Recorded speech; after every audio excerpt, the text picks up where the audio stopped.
देखिए, इससे बड़ा सफेद झूठ दूसरा नहीं हो सकता है।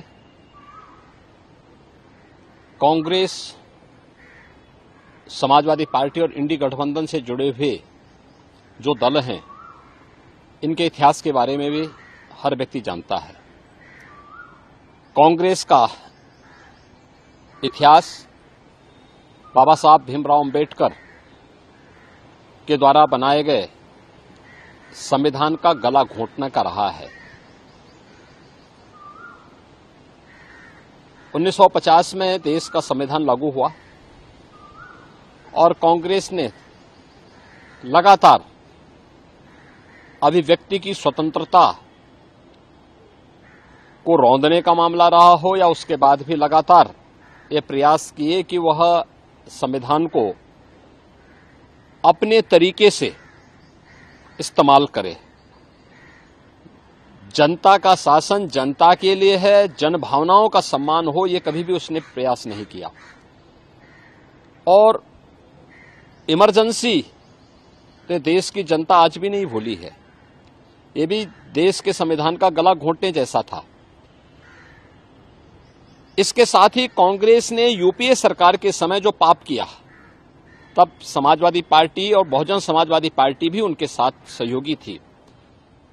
जब उसने अनुसूचित जाति, जनजाति और पिछड़ी जाति के हकों पर डकैती डालने के लिए, सेंधमारी करने के लिए उस समय जस्टिस रंगनाथ मिश्रा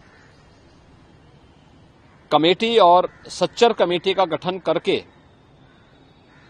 देश भर में संविधान विरोधी कार्य करते हुए धर्म के आधार पर आरक्षण देने का कुत्सित प्रयास किया था।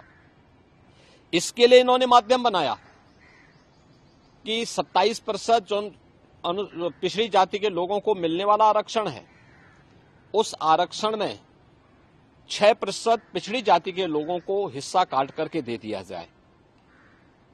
इसी प्रकार से सच्चर कमेटी की रिपोर्ट के माध्यम से प्रयास किया गया था कि अनुसूचित जाति और जनजाति में मुस्लिम समुदाय के भी कुछ जातियों को शामिल करके उनके हकों पर में सेंधमारी की जाए।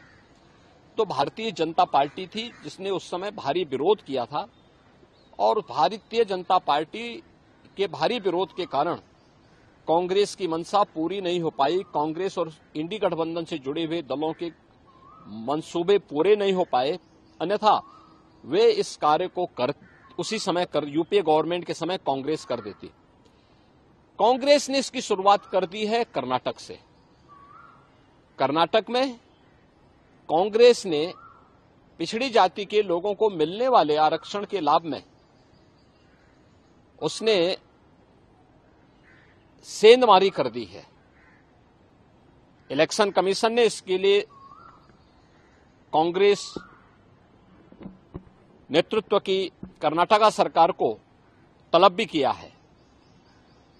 भारतीय जनता पार्टी बाबा साहब भीमराव अंबेडकर, भारत के संविधान निर्माताओं का पूरा सम्मान करती है और उनकी जो मंशा थी, उस मंशा के अनुरूप भारत के संविधान को सर्वोच्च मानते हुए अपने संवैधानिक दायित्वों का ईमानदारी पूर्वक निर्वहन करने की पक्षधर है।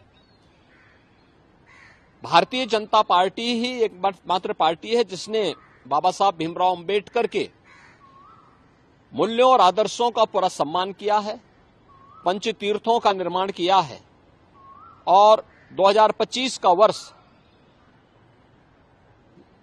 राष्ट्रीय जनजाति गौरव वर्ष के रूप में मनाने का भी निर्णय भारतीय जनता पार्टी ने अपने संकल्प पत्र में भी इस बात को कहा है।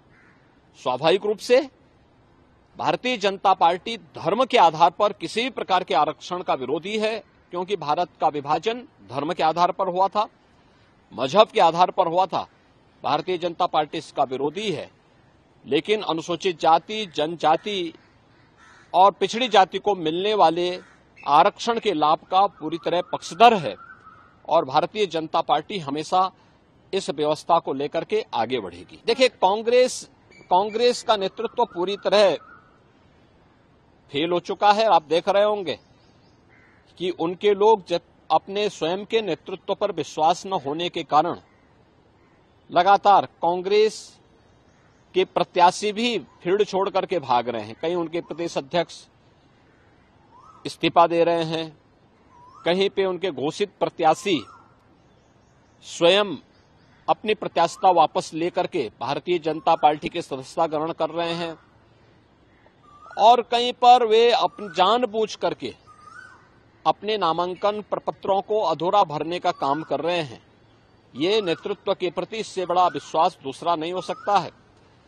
तो अपनी इस खींच को मिटाने के लिए वह इस ओर जनता का ध्यान न जाए, इसके लिए वह उल जलूल और मनगढ़ंत आरोप लगा करके देश के ध्यान को बांटने का प्रयास कर रहा है। लेकिन ये देश जानता है, इस देश की जनता जनार्दन जानती है, कांग्रेस, समाजवादी पार्टी और इंडी गठबंधन के नेताओं की वास्तविकता को जानती है, और उनके मंसूबों को कभी भी देश की जनता जनार्दन पूरा नहीं। अगर आप ये वीडियो YouTube पर देख रहे हैं तो हमारे चैनल को सब्सक्राइब करें और बेल आइकन को दबाना ना भूलें। अगर आप Facebook पर ये वीडियो देख रहे हैं तो हमारे पेज को लाइक करें।